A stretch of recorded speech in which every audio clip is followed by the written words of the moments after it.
Friends जय श्री जगन्नाथ। आज आमर रातिर खाद्य हूँ आलू पराठा।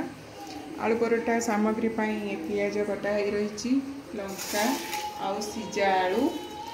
एबे प्रस्तुति आरंभ हम। तेल पड़ला,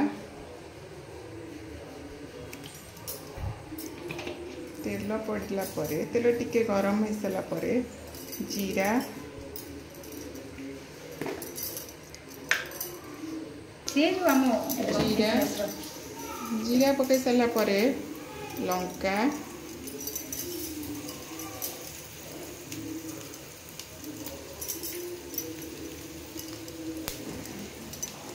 लंका नाली गले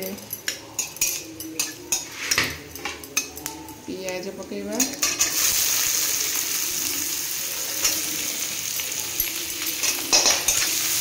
पियाज को भल भाव गोल दबा। पियाज ब्राउन कलर आसिया पर्यंत ताको फ्राए करवा। पियाज ए जरिया टाइम अच्छी। पियाज को जरिया टिके लुण पकईदबा। टिके लुण पकईले पियाज जल्दी लाल आसीज।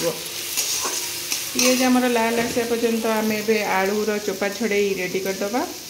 आलूर चोपा छड़ेदबा।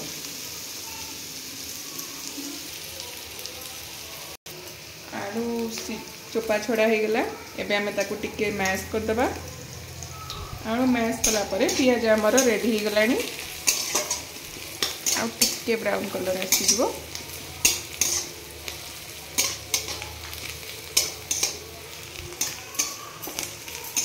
पियाज आमर हो गला। एबे आमे ताथरे आलू पकेदबा। आलू को भल भाव गोलैकी ताको पियाज सहित मैश करदबा।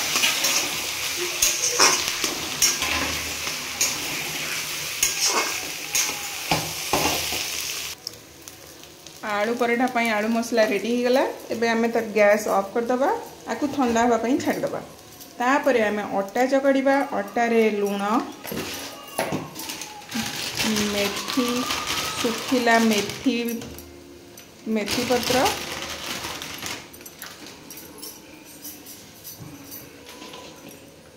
टिके तेल देकी ताकु भल भाव चकड़ी दबा। अटा चकड़ा हो गला। एबे आमे गैस लगेबा। पैन गरम हो गलानी। तापरे आमे मसला दे आलू मसला देकिनी पराठा पाई रेडी करबा। एमती सब आलू पूरा पूरे देकिनी सब रेडी करबा।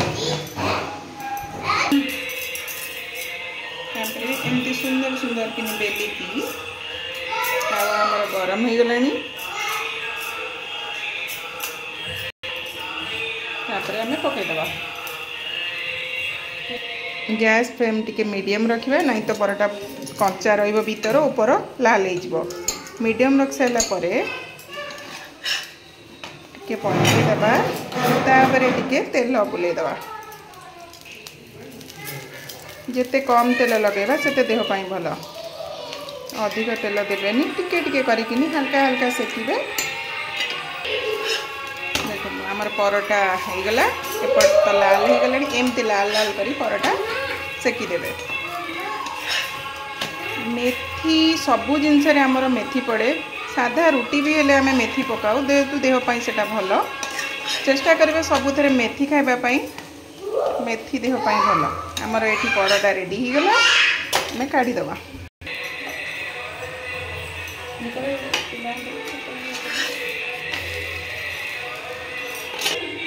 आमर आलू पराठा रेडी हो गला। आलू पराठा सहित सॉस खाई पारे, नहीं तो खाली खाई पारे। जेहेतु पिला खाऊँ टिके सॉस देले ताको भल लागिबो। आम पराठा रेडी हो गला। आज वीडियो ये शेष करछि। वीडियोटी भल लागिले लाइक शेयर एंड सब्सक्राइब कर देबे। रहिली। जय जगन्नाथ।